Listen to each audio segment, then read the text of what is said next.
이 자리에 나와 예배한 우리 모든 성도님 한 분 한 분이 원죄와 자범죄를 분명하게 구분하시고 죄에 머무는 자가 아니라 죄를 끊어내는 신자로 성숙하시길 주님의 이름으로 축원합니다. 아멘. 지난주에 죄의 내용을 잠시 다루고 오늘은 그 죄의 구체적인 내용, 원죄와 자범죄에 대한 내용을 좀 다루려고 하는데요. 아담이라고 하는 첫사람의 타락한 이후에 인류는 이제 비참한 상태에 빠지고 말았어요. 이 비참함이라는 게 어떤 건지 우리가 실제로 경험하지는 못했지만 여기 6.25 세대를 경험한 분들이 있죠. 예, 있죠. 예. 근데 그때 저는 경험해 보지 않았지만 얼마나 비참했습니까? 이 사람과 사람, 나라와 나라 간의 이 갈등과 어려움으로 모든 게 폐허가 되고 피폐해진 그곳을 우리 어른들 조금만 봐도 6.25 세대를 경험한 분들이 있고, 지금 우리가 비행기 타고 조금만 넘어가 봐도 우크라이나의 상황이 얼마나 피폐한지 저희가 뉴스를 통해서 볼 수 있고 확인할 수 있지 않습니까? 지금 내가 내 피부로 경험하고 있지 않아서 그 비참함을 우리가 못 느끼고 있지만 죄의 결과입니다. 왜 우크라이나 저 백성들이, 국민들이 저렇게 비참해져야 됩니까? 죄인 몇몇의 대표, 그 몇몇의 대표성을 가지고 있는 권력자, 그들의 이해관계가 정치적 탐욕 때문에 결국에 아무 죄 없는 그 국민들이 저렇게 죽어나가고 비참함에 빠질 수 있다는 걸 저희가 보고 있지 않습니까? 제가 지난주에 대표성의 원리를 얘기하면서 우리는 그 나라와 싸우고 싶은 마음이 없고, 우리는 그들의 노예가 될 마음도 없고, 우리는 그들의 식민지가 될 마음도 없지만 그 대표가 그렇게 세워져 버리면 그 대표성 때문에 우리까지 그렇게 그 굴레 속으로 들어가 버린다고요. 나는 그렇게 죄 안 지었다 얘기하지만 아담이 죄를 지었어요. 아담이 하나님의 언약을 어겼기 때문에 인류는 그 아담의 죄로 인한 비참함한 상태에 빠지고 말았습니다. 타락한 인간은 결국에 그 비참함의 상태 가운데에서 태어나고 비참함 가운데 지독스럽게 표독하게 죄와 더불어서 살아가고 있다는 거죠. 그게 원죄와 자범죄예요. 이 원죄라는 부분을 정의하게 된다면 이 원죄는 인간이 태어날 때부터 갖고 있는 아담으로부터 물려받은 죄성입니다. DNA라고 우리 유전자라고 제가 지난주에도 말씀드렸는데, 인간이 태어날 때부터 가지고 있는 죄성, 이게 원죄예요. 그러니까 우리 마음에 미움, 시기, 질투, 이 탐욕, 누군가에게 막 쏟아내는 이런 부정적인 공격적인 모습들이 나타나는 거죠. 이런 죄성을 가지고 있을 때 세상은 이 죄성이 드러나서 법이라고 하는 법치를 어겼을 때만 죄인이라고 얘기하는데, 하나님 그렇게 보지 않아요. 그렇게 죄를 지을 속성을 가지고 있는 그 죄인도 죄인이에요. 그래서 우리 모두가 태어날 때부터 죄인이라는 거예요. 그리고 실제로 그렇게 태어나면 잠시 동안 잠재되어져 있을 뿐이지 그 잠재되어 있는 죄성은 결국에 자범죄로 드러납니다. 이게 자범죄죠. 자범죄는 결국 죄성을 가지고 있던 그 사람이 스스로 죄를 짓고 죄를 실행하는 것, 이게 자범죄라는 거예요. 자기가 직접 범한 죄, 자범죄죠. 말, 행동, 생각, 우리가 얼마나 많은 자범죄를 짓고 살아가고 있습니까? 이 내용을 오늘 소교리 문답 17문항, 18문항에서 저에게 전달해 주고 있는 내용인데, 제가 오늘 두 문항 보는데 17문항, 18문항 문을 읽으면 여러분이 답을 한번 해주시기 바랍니다. 17문항입니다. 아담의 타락은 인류에게 어떤 영향을 미쳤습니까? 네, 17문항이었고요. 18문항 보십시오. 사람이 타락한 상태에서 죄에는 몇 종류가 있습니까? 자범죄의 두 종류가 있는데, 원죄는 아담이 최초로 지은 죄에 대한 결과를 사람이 태어나서부터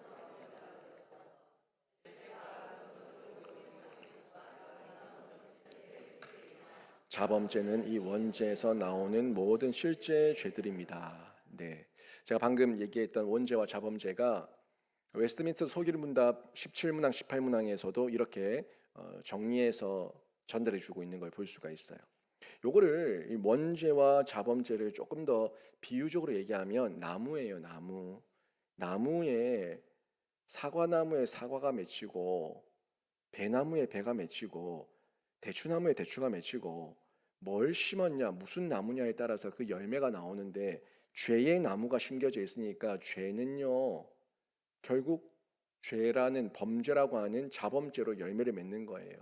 근데 나는 그렇지 않는데라고 얘기하지만 나라는 존재 자체가 이미 그 속에 DNA 속에 죄의 DNA 유전자가 있기 때문에 그런 원죄를 가지고 있기 때문에 자범죄를 지을 수밖에 없다는 거죠.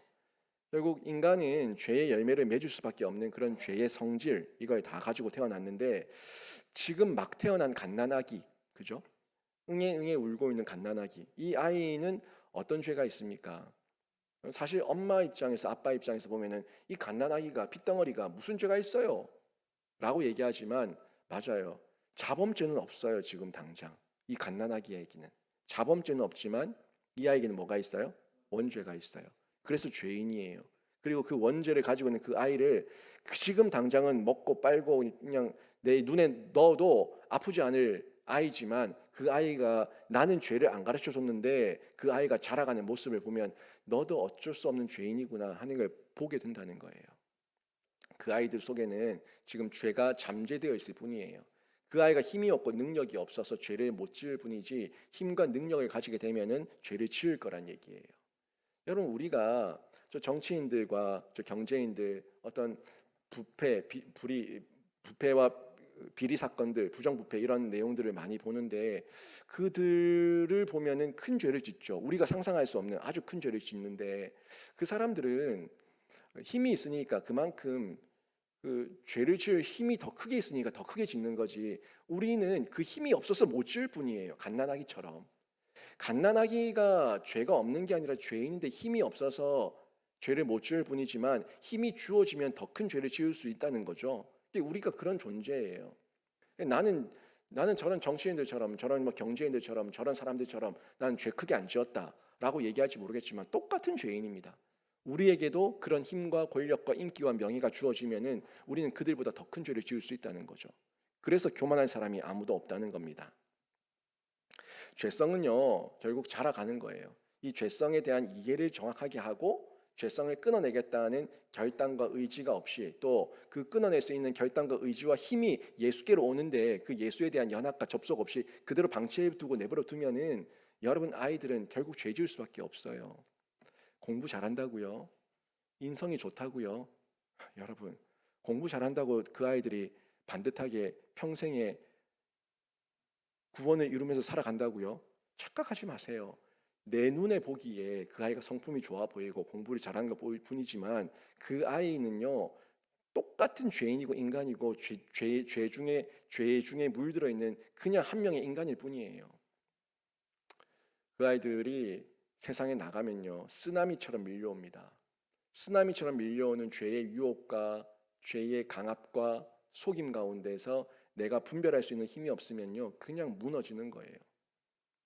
진짜 죄인이라는 것을 내가 알고 깨달아서 나는 죄 싫어. 죄 정말 지겨워.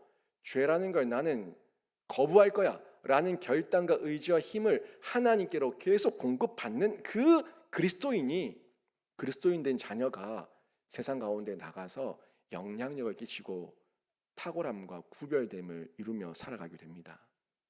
요즘 시대에 유니크한 걸 굉장히 좋아하죠. 특별한 거. 근데요, 우리가 세상 사람들과 같이 살아갈 때는 특별함이 전혀 나타나지 않아요. 근데 여러분이 예수 그리스도인으로 살아가면 특별함이 나타납니다. 세상은 죄가 관영하고 있지만 우리 안에는 성결과 정결과 거룩이 있거든요. 그 모습을 내가 충분히 예수 그리스도를 통해서 누리고 연합된 중에 체득하고 세상에 나가면요. 세상 사람들은 우리의 특별함을 보고 시샘합니다. 그래서 니만 예수 믿냐? 니만 교회 다니냐? 너 그래서 사회생활 하겠냐? 라고 우리를 핍박하는데 그거는요. 여러분 우리가 정말 잘 살고 있어서 그런 거예요. 그 사람들 보기에 우리가 특별하기 때문에 우리들처럼 똑같이 죄에 물들고 죄 가운데 거하라고 우리를 강압하고 속이는 겁니다. 여러분 거기 속지 마세요. 제가 이번에 청년들 수련회 가서 마지막 배 예배를 할 때 그 유니크에 대해서 얘기했어요. 너희들 정말 특별하고 싶냐? 너희들 이 세상 가운데 할 거 없다 할 거 없다. 3포, 5포, 7포로 얘기하는데 이 세상에서 정말 특별하게 살고 싶냐? 탁월하게 살고 싶냐? 그러면 예수 잘 믿어라 그랬어요. 예수 잘 믿고 예수 안에서 비전과 열정과 끈기를 가지고 왜 공부하고 왜 돈 벌고 왜 일하는지 그 이유를 알고 살아가는 청년들이 진짜 유니크한 아이들이다. 유니크하게 그 세상 사람들 가운데 구별되어서 탁월함을 드러내는 하나님의 자녀다라고 제가 얘기했어요. 근데 그런 탁월함을 우리는 몰라요. 많은 사람들이 속아요. 그래서 세상 사람들보다 더 탁월하게 죄를 지으면 탁월한 줄 알아. 세상 사람들보다 더 음란하게 살면 그게 진짜 탁월한 줄 알아요. 그러니까 진짜 탁월함을 모르고 더 죄 가운데 깊이 빠지면 그게 탁월함인 줄 아는 그런 어리석은 죄악 가운데서 뒹굴고 있다는 거예요. 여러분 자녀를 키우면서 여러분도 많은 갈등과 고민을 했을 거예요. 쟤네들이 왜 저럴까? 예전에 어릴 때 예수 잘 믿던 애들이 왜 저럴까? 왜 저렇게 어쩌다가 신앙을 다 잃어버렸을까? 하는 마음들이 있는데 결국에 그 아이들이 진짜 지켜야 될 그 특별함과 탁월함을 지키지 못하고 세상의 미혹과 속임과 강압 가운데 넘어진 거예요. 그들을 다시 일으킬 수 있는 방법은 예수 그리스도밖에는 없습니다. 다시 예수 그리스도께 연합되고 접붙여져서 비록 살아왔던 과정, 또 허랑방탕하게 살았던 그 과정, 그 시간만큼 돌이킴의 시간과 여정이 필요하다고 할지라도 그 고통과 그 성장통과 그 갈등을 충분히 감당하면서 끝까지 주님 붙들고 있을 때 다시 회복되고 치유가 일어나게 되는 겁니다. 원죄의 결과를 보세요. 원죄 여러분 무시하지 마세요. 하찮게 보지 마세요. 깔보지 마세요. 그 원죄가 방치했을 때 자범죄가 되고 우리 아이들을 삼켜버렸습니다. 내 아이 아직 괜찮아 라고 하는 그 교만과 자만이 우리 아이들을 삼켜버렸습니다. 아이들이 태어났을 때부터 이 아이는 원죄가 있는 죄인이라는 걸 알고 어릴 때부터 계속 그 아이들에게 정결과 성결과 거룩과 정직함을 심어주고 하나님 말씀을 심어줘야지만 바른 교훈과 훈계를 받아서 그 아이들이 원죄 가운데서 내가 죄인임을 알고 자범죄를 끊어내는 그런 비참함의 상태에서 벗어나서 하나님께 영광 돌려드리게 되는 거예요. 그걸 못하면 결국에 원죄의 결과는 보십시오. 원죄의 결과는 인류, 우리 모두가 죄의 비참함 상태에 빠지고 말았다는 거예요. 결국 나 하나 죽으면 끝나는 게 아니라 세상은 관계라고 하는 사회, 유기적 관계성 속에서 서로 연결되어 있기 때문에 나 하나가 파괴되면 우리 가족이 상처를 받아요. 나 하나가 파괴되면 내 배우자가 상처를 받고 나 하나가 파괴되면 내 자녀들이 상처를 받고 결국 그들에게 계속해서 비참함을 전달해 줄 수밖에 없다는 거예요. 내가 살면은 그들을 살려요. 내가 죽으면 그들에게도 피해를 주는 거예요. 우크라이나와 러시아만의 전쟁입니까? 세계도 유기적으로 연결되어 있기 때문에 그 두 나라가 싸우는 가운데 얼마나 많은 유럽 국가들과 많은 세계 국가들이 피해를 당하고 있습니까? 다 유기적이에요. 우리쯤이야 하지 마세요. 내 아이쯤이야 하지 마세요. 그러는 중에 내 아이가 내가 방치했을 때 나는 거룩하니까 내 아이쯤이야 내가 상대할 수 있어라고 했는데 나보다 더 이 아이의 죄가 커지는 순간 내까지 잡아먹는 거예요. 부모까지 실족시킵니다. 그래서 우리는 늘 이 비참의 상태를 정확하게 인지하고 이 비참의 상태를 알았을 때 나부터 경성하며 내 아이 내 품 안에 있을 때 내 자녀들 내 품 안에 있을 때 잘 가르쳐서 신앙 계대하며 다음 세대로 양육해 나가야 되는 거예요. 이게 우리가 비참의 상태에 빠지지 않은 방법입니다. 결국 죄에 대한 책임 이게 우리에게 주어진다는 거죠. 죄책입니다. 죄책. 이 죄에 대한 책임을 죄책이라고 하는데 이게 죄값이죠. 죄값. 이 죄값을 통해 가지고 방치했을 때 우리는 죽음이라고 하는 것을 맞닥뜨릴 수밖에 없습니다. 실제로 이 원죄의 죄값만 해도 어떻습니까? 이 원죄의 죄값만 해도 영원한 죽음의 상황에 이르지 않았습니까? 그 아담과 하와가 선악과를 먹는 순간 여러분 그들의 육체가 살아있다고 산 게 아니에요. 이미 하나님과 단절되었습니다. 그래서 그들은 저주를 받아서 에덴 동산에 쫓겨났고요. 하나님 없는 상태에서 저주 가운데 자기들이 땀 흘리며 수고하며 노동하는 가운데 힘들게 고통 중에 살아갈 수 없는 그 환경이 주어지고 말았어요. 그전에는 그렇지 않았거든요. 그 환경 중에 노동이라고 하는 것이 아름다운 대가였지만 그 이후로는 저주의 대가가 되고 말았어요. 출산이라는 것, 생명이라는 것이 그들에게 처음에는 너무너무 큰 기쁨과 영광이고 감격이었지만 이후에는 내 생명을 걸고 나아야 되는 그런 고통의 시간이 되고 말았어요. 그게 다 죗값입니다. 영적으로는 즉시 죽었고 몸도 지금 당장은 살았지만 결국에 죽을 수밖에 없는 존재, 이런 존재가 우리 인간이 되고 만 거죠. 그뿐입니까? 오염된 거예요. 오염됐다는 거는 결국에 나를 통해서 내 주변 사람들도 오염시킬 수밖에 없는 그런 존재가 되고 말았다는 거죠. 왜 우리가 그렇게 오염된 오염수, 방사능 오염수, 뭐 오염된 거 이런 거 왜 그렇게 싫어합니까? 그 오염된 것만으로 멈춰 있는 게 아니라 이게 누군가에게 들어가는 순간, 영향을 미치는 순간 그 사람까지도 오염시켜 버리니까 그 오염수를 끊어내려는 거 아니에요? 내 인격이 오염됐어요. 내 지성과 감성과 의지가 오염됐어요. 내 지성이 꼬인 사람들, 여러분 많이 느낄 겁니다. 세상 나가면 이 별스럽게 머리 꼬인 사람들 많죠. 속이 베베 꼬인 사람들. 그 사람들하고 대화해 보면요, 대화하는 내가 지쳐요. 막 짜증도 올라오고요. 대화가 안 된다 싶어서 말하고 싶지 않아요. 어떻게 그런 논리가 펼쳐지는지, 말도 안 되는 논리를 펼치면서 모든 게 부정적인 비관론자들, 이런 사람들 머리가 꼬인 거예요. 인성이 꼬인 거예요. 지성이 꼬인 거예요. 감정적으로도 온통 분만 품어내죠. 악독을 품어내죠. 험한 말을 쏟아내죠. 감정이 꼬인 거예요. 그리고 의지적으로 행동하는 것도 보세요. 그 행동의 열매가 결국 다른 사람들을 파괴하는 행동만 하고 있다는 겁니다. 이 오염이, 여러분 멀리 보지 마세요.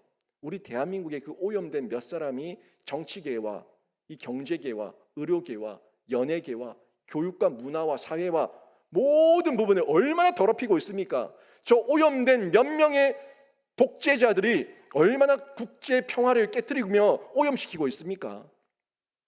결국 그 한 사람을 무시하고 내버려뒀다가 그 자그마한 그 아이가 죄를 먹고 마시며 점점 사탄의 종로로 타며 진노의 자식이 되었을 때 그 자식들이 인류 가운데, 우리 가운데, 교회 가운데 끼치는 영향을 보라는 거예요. 그래서 저희가 우리에게 힘이 있을 때, 우리에게 의지가 있고 하나님의 은혜가 있을 때 어떻게든 다음 세대 키워내고, 그 한 명이 어떤 아이를 클지 모르니까 하나님의 비전과 열정과 끈기를 가진 다음 세대로 키워내야 된다는 그 소명감 가지고 복음을 전하고 있는 겁니다. 아담과 하와도 마찬가지예요. 그들이 오염되니까 즉시로 그들은 자신의 죄에 대해서 깨닫지는 못하고 부끄러움을 느껴요. 이 부끄러움은 이 어떤 죄책감에 대한 부끄러움이 아닙니다. 내가 벗은 것에 대한 부끄러움이에요. 예전에 부끄럽지 않았던 건지 부끄러워졌어요. 화려함을 따지기 시작하는 거예요. 내가 갖춰 입었냐, 내가 뭔가를 두르고 있냐, 나를 가리고 있냐, 이걸 보는 거예요. 자신의 본질이 더러워졌다는 걸 보지 못하고 자신의 더러워진 본질을 뭔가 덮어서 숨기려고 하는 이런 오염된 모습을 행동하고 있는 겁니다. 여러분, 우리는 지금 시대에 살아가면서 옷을 다 입고 있지만, 이제 우리의 문화 가운데, 우리의 죄인된 가운데 우리를 덮고 있지만, 하나님께서 에덴에 처음 우리를 만드셨을 때는 우리는 그냥 있는 모습 그대로, 자연인의 상태 그대로였습니다. 하지만 우리가 치장을 하고 뭔가를 바르고 입고 끼우고 덮어서 자꾸 숨기려고 하는 가식적인 모습이 우리 일상 가운데 이제 보편화가 됐죠. 그것도 따지면 우리의 오염된 모습에서 나타난 하나의 형태라는 겁니다. 하나님을 피합니다. 하나님을 찾지 않습니다. 하나님을 부르지 않습니다. 자신의 입맛대로 만들어낸 우상을 만들어냅니다. 내가 원하는 대로, 내가 하라는 대로만 움직이는 그런 신이면 된다. 내가 인풋한 만큼만 아웃풋해주는 신이면 된다. 나한테 복을 빌어주는 신이면 된다. 자기가 우상을 만들어내는 거예요. 그리고 보세요. 아담과 하와, 아담이 자기의 그 아내가 만들어졌을 때에, 태어났을 때에 뭐라고 얘기했어요? 내 뼈 중에 뼈죠, 내 살 중에 살이다 라고 얘기했었던 그런 사랑하는 나의 반쪽 아니었습니까? 자신의 돕는 배필 아니었어요? 그런데 죄를 짓고 난 직후에 어떻게 합니까? 하나님께서 누가 그랬냐? 너 왜 그랬냐? 라고 얘기했더니 저 여자 때문이에요. 저 여자 때문이에요. 즉시로 남에게 책임을 전가시키며 자신을 회피하는 그런 죄인된 모습을 드러내지 않습니까? 이게 다 그 죄책 가운데 나타난 죽음과 오염의 그 결과와 열매들입니다. 이 내용을 지금 인간의 전적 타락이라고 얘기하는데, 이 인간의 전적 타락의 근거가 지금 에베소서 2장 1절, 2절, 3절에 잘 나타나 있다는 거예요. 보세요. 다시 한번 보세요. 그는 허물과 죄로 죽었던 너희를 살리셨도다. 우리가 이 죽을 수밖에 없는 죄인이었는데 예수께서 우리를 살리셨다고 얘기하죠. 근데 여기 보니까 그때예가 나와요. 2절에 그때예. 이 그때에 너희는 그 가운데서 행하여, 그때는 죄 가운데 있을 그때입니다. 지금 구원받기 전에, 예수와 연합되기 전에 죄의 종로로 살고 있던 그때에, 다시 보세요. 너희는 그 가운데에서 행하여 이 세상 풍조를 따르고 공중 권세 잡은 자를 따랐으니 곧 지금 불순종의 아들 가운데서 역사하는 영이라. 전에는 우리도 다 그 가운데서 우리 육체의 욕심을 따라 지내며 육체와 마음에 원하는 것을 하여 다른 이들과 같이 본질상 진노의 자녀이었더니, 이 그때가 결국 어떤 상태인지 전해주고 있죠. 예수 믿기 전 상태, 죽을 수밖에 없는 상태, 오염과 죽음 가운데 얼룩져 있는 상태, 그 상태에서 행동했었던 그 행실과 열매가 뭐냐 하는 부분이 지금 잘 나오고 있지 않습니까?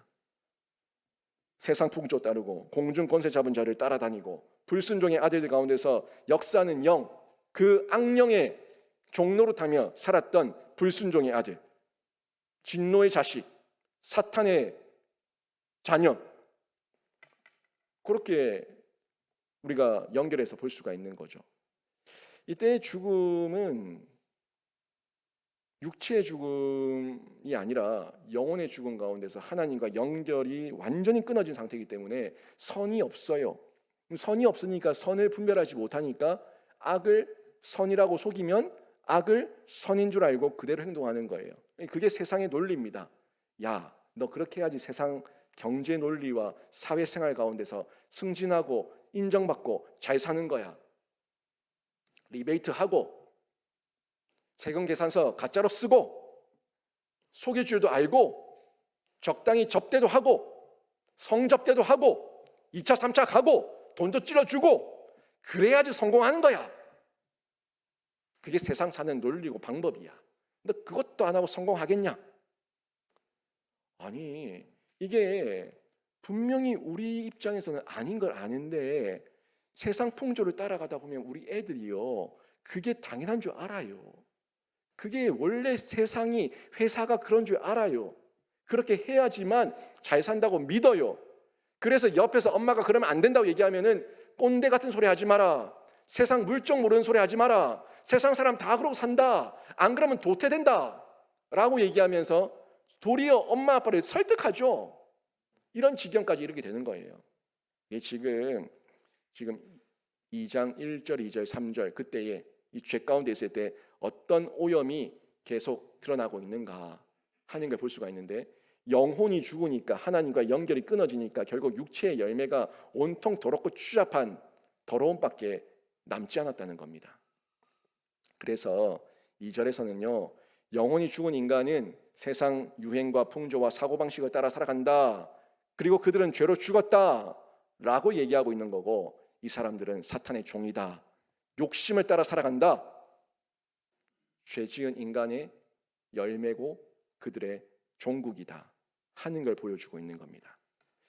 이러한 상태에서 저희가 벗어날 방법이 어디 있겠습니까? 이런 죽음의 상태에서 벗어날 방법은 여러분, 인간의 방법으로는 절대 없습니다. 인간의 방법으로가 아니라 우리가 이 상태, 이 죽음의 상태, 영적 죽음의 상태에서 벗어나야지, 영혼이 살아야지 범사가 잘 되고 육체가 살거든요.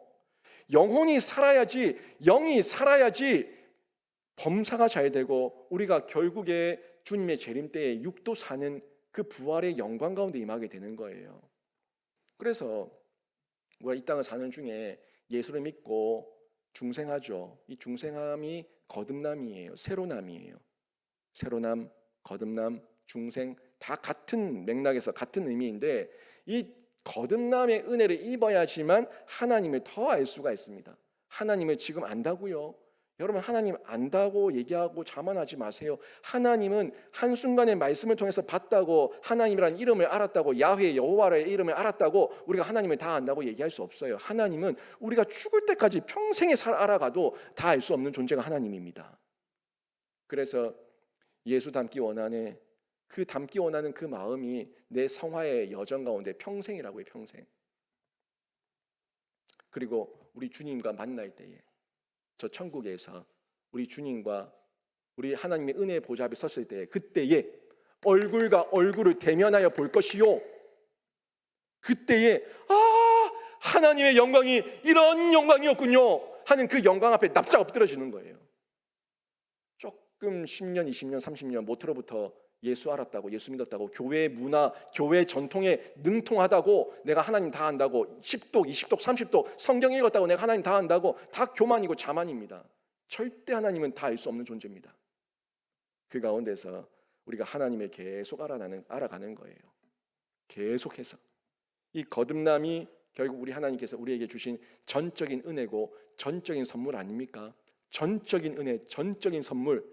거듭남도 택자에게 주신 하나님의 전적인 은혜와 선물인데, 전적인 은혜와 선물은 나의 공로 없이 나는 감사합니다 하고 덥석 받은 건데, 받고 난 이후에도 내가 그 감격 가운데 헐떡이고 반응하고 내가 무엇으로 보답할고 하는 이 마음의 순수함으로 하나님 앞에 고백하게 되면은, 하나님께서 그에게 알아갈 힘도 주시고, 알아갈 기회도 주시고, 알아갈 능력도 주시고, 깨닫는 성령도 보내주셔서 내 것이 되어서 그리스도의 장성한 분량까지 자라게 하시는 줄로 믿습니다.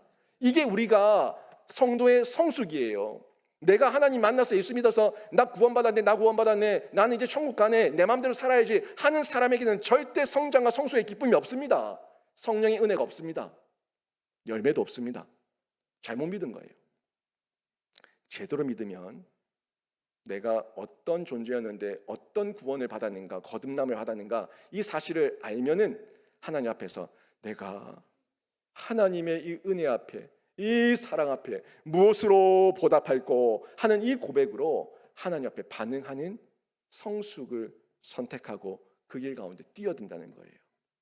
이 부분이 또 우리 오전에 봤었던 그 설교의 내용과 다 연결되는 내용 아닙니까?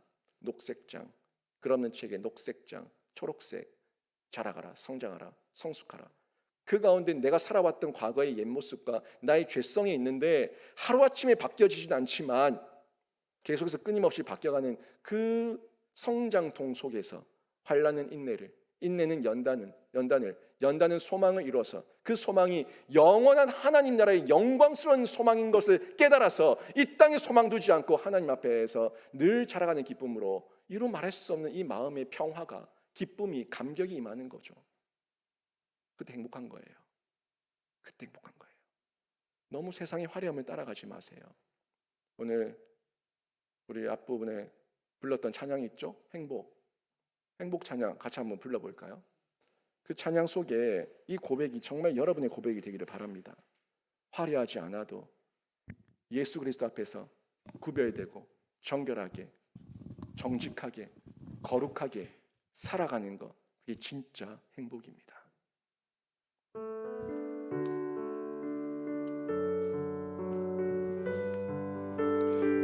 예수 안에서 여러분 이 행복을 누리시기를 바랍니다.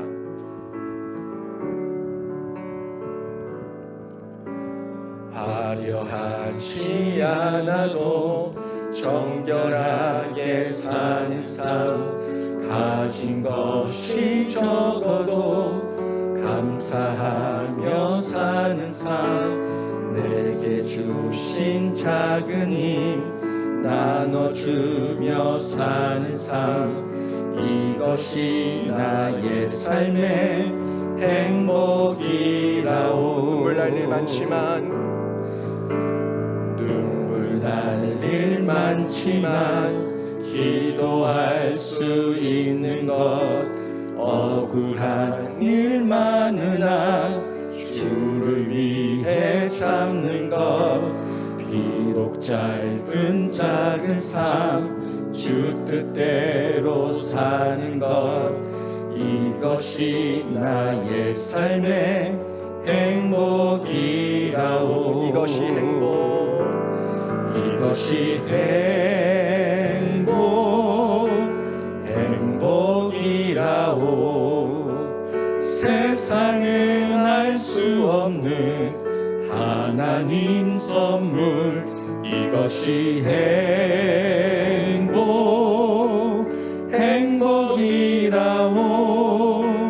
하나님의 자녀로 살아가는 것, 이것이 행복이라오. 여러분이 이런 행복을 누리시기를 주님의 이름으로 축원합니다. 그 가운데서 저희가 계속해서 하나님 앞에서 바른 선택하며 살아갈 수가 있습니다. 하나님께서 바른 선택하고 바른 길 걷겠다고 결단하고 의지를 가지고 주 앞에 뛰어들 때에 하나님께서 기회도 주시고 또 이길 수 있는 힘도 주시고 성장할 수 있는 환경도 열어주셔서 계속해서 주 안에서 영광 돌려드리는 삶으로 자라가게 하신다는 겁니다. 여러분, 예수님이 우리의 죄를 위해서 피 흘리시고 죽으시고 부활하셨는데 그 주님의 은혜가 없었다면 우리는 구원받을 수 없는 존재입니다. 은혜입니다. 전적으로 은혜입니다. 죽을 수밖에 없는 원죄와 자범죄로 얼룩져 있는 우리를 구원하시기 위해서 죽으시고 부활하셔서 참된 행복으로 이끌어 가시는 그 하나님 모든 이끄심과 그 신실하심과 주도성이 하나님의 은혜입니다. 제가 오전에도 말씀드린 것처럼 내가 구원받은 건 하나님의 신실하심 때문입니다. 하나님의 주도적인 주도권 때문입니다. 하나님께서 나를 선택하셨고 하나님께서 나를 먼저 사랑하셨고 하나님께서 나에게 그 길도 열어주셨고 하나님께서 나를 자라가게 하신 거예요. 하나님 빼지 마시고 모든 것이 하나님의 은혜입니다 하는 것을 기억하시고 그 가운데 계속 여러분을 속이고 미혹하고 넘어뜨리고 속임과 강압과 유혹으로 여러분을 넘어뜨리려고 하는 그 모든 원죄와 자범죄의 문제, 사단 마귀의 공격 앞에서 넘어지지 마시고 해결하십시오.